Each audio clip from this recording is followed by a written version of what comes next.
আজকে আমরা জানবো ঘরে বসে ব্রেস্ট ক্যান্সারের যে লক্ষণ বা সাইন বা সিমটম সেগুলো কি জানা সম্ভব। খুব ইজি ওয়েতে কিভাবে জানা যায় যে ঘরে বসে ব্রেস্ট ক্যান্সার ডায়াগনোসিস কি করে করা যায়। নমস্কার, আমি ডক্টর সঞ্চয় মন্ডল, আমি সিনিয়র কনসালটেন্ট মেডিকেল অনকোলজিস্ট, কলকাতায় প্র্যাকটিস করছি। আসুন আজকে ভিডিওটা স্টার্ট করা যাক যে ঘরে বসে খুব সহজ উপায়ে কি করে ব্রেস্ট ক্যান্সার ডায়াগনোসিস করা যায়। আমরা জানি যে ব্রেস্ট ক্যান্সার আমাদের এই ইন্ডিয়াতে এবং গোটা ওয়ার্ল্ডে প্রথম তিনটে ক্যান্সারের মধ্যে রয়েছে। ফিমেলসদের মধ্যে মোস্ট কমন, এছাড়াও আমাদের মেলসদের মধ্যে অনেক সময় ব্রেস্ট ক্যান্সার দেখা যায়। তো ব্রেস্ট ক্যান্সারের যে আর্লি সাইন্স এন্ড সিমটমস বা লক্ষণ সেগুলো হচ্ছে ব্রেস্ট লাম্প, যেটা সব থেকে মোস্ট কমন আমাদের সাইন্স বা লক্ষণ দেখা যায়। ব্রেস্ট লাম্প খুব ইজিলি আমাদের ধরা যায় এবং যেটা দেখা যায় যে ফিমেলসদের ফ্ল্যাট অফ ফিঙ্গার্স দিয়ে তারা সেলফ ব্রেস্ট এক্সামিনেশন করতে পারে।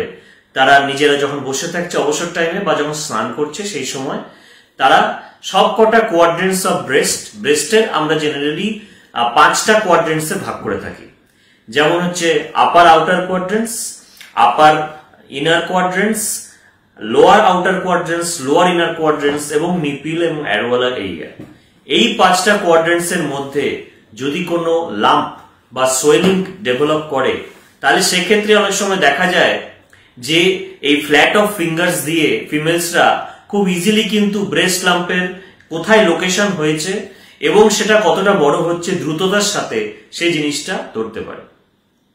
নাম্বার ওয়ান এক্সাম্পল দেই, যদি দেখা যায় ইয়ং এজে, ভেরি ইয়ং এজে, যেমন টিনেজার এজে বা লেস দেন 30 ইয়ার্সে অনেক সময় ফাইব্রয়েডেনোমা ব্রেস্ট হয়, যেটা হচ্ছে বিনাইন ব্রেস্ট ডিজিজ। সেটা জাস্ট একটা স্মল লাম্প নিয়ে পেশেন্ট প্রেজেন্ট করে এবং সেটা হাতে ফিল হয় এবং সেই ফিলের প্রেজেন্টেশনটা হচ্ছে র্যাট, মানে ইঁদুরের মতন দৌড়ে চলে যাওয়া।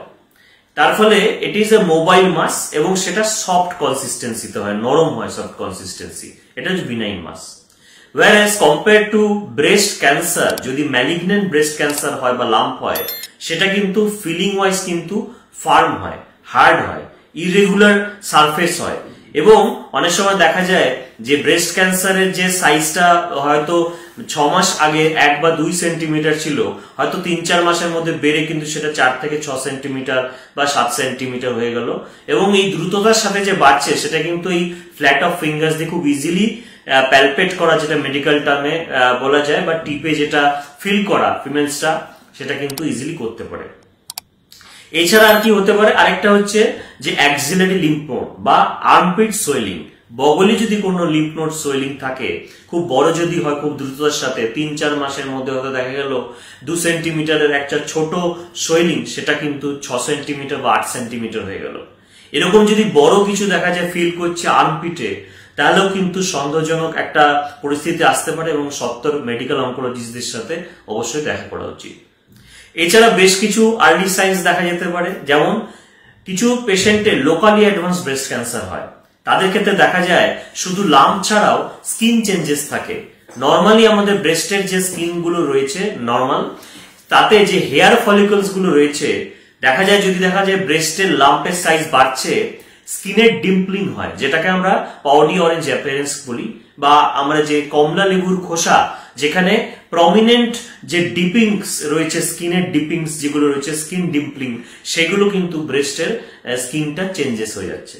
অনেক সময় দেখা যায় নিপল রিট্রাকশন, যে পেশেন্টের ব্রেস্টটা সোয়েল হয়েছে, হয়তো পেশেন্ট যে আছে ফ্যামিলি মেম্বার্স তারা বা পেশেন্ট নিজে ফিল করতে পারছে না, কিন্তু দেখা গেল নিপলটা রিট্রাক্টেড হয়ে গেছে, পেছনের দিকে টেনে নিয়েছে, এটা এখন নিপল রিট্রাকশন। অথবা অনেক সময় দেখা যায় যে নিপল দিয়ে কোনো ডিসচার্জ, অ্যাবনর্মাল ডিসচার্জ হচ্ছে। অনেক সময় দেখা যায় ল্যাকটেটিং ব্রেস্ট পেশেন্টদের প্রেগন্যান্সির ক্ষেত্রে অনেক সময় ব্রেস্ট ক্যান্সার হয়। Although most common cancer in diagnosed in pregnancy is breast cancer. এবং ল্যাকটেটিং ব্রেস্টে অলরেডি তাদের ব্রেস্টটা সোয়েলিং থাকে, এনগর্স থাকে। অনেক সময় ল্যাকটেটিং ব্রেস্টের দুধ ঠিক মতন বেরোতে না পেরে অনেক সময় ইনফ্ল্যামেটরি ব্রেস্টও হয়। কিন্তু অনেক সময় দেখা যায় পেশেন্টের আরেকটা কন্ডিশন দেখা যায়, যেটাকে বলে ইনফ্ল্যামেটরি ব্রেস্ট ক্যান্সার। সেটার হিস্ট্রি শর্ট থাকে, 2 থেকে 3 মাসের মধ্যে দেখা যায় পেশেন্টের এই যে হাত দিয়ে ফ্ল্যাট অফ ফিঙ্গার্সে যে প্যালপেট করছে, যে লাম্পটা বা ছোট সোয়েলিংটা 2 সেন্টিমিটার ছিল, হয়তো 2 মাসের মধ্যে সেটা গোটা ব্রেস্ট, যে কটা আমি কোয়াড্রেন্ট বলেছিলাম যে 5টা কোয়াড্রেন্টের মধ্যে হয়তো 4টে কোয়াড্রেন্ট সাইটে ইনভলভ হয়ে গেল, এবং হয়তো তার সাথে যে স্কিন চেঞ্জেস এর কথা বললাম, নিপল রিট্রাকশন কথা বললাম, অথবা স্কিনের উপর আরেকটা চেঞ্জ দেখা যায় এরিথেমাটাস, যেটা মেডিকেল টার্মে বলে, বাংলা ভাষায় যেটাকে বলি লাল হয়ে যাওয়া। ব্রেস্টের স্কিনের চেঞ্জ যদি লালাভ হয়ে যায়, এবং তার সাথে যদি দেখা যায় পেশেন্টের ব্রেস্টের সাইজ বড় হয়ে যাচ্ছে, হার্ড লাম্প ফিল হচ্ছে, এই জিনিসগুলো কিন্তু আপনি ইজিলি ঘরে বসেই কিন্তু জাস্ট ফ্ল্যাট অফ ফিঙ্গার্স দিয়ে কিন্তু আপনি ফিল করে আর্লি ডায়াগনোসিস করা যেতে পারে ব্রেস্ট ক্যান্সার।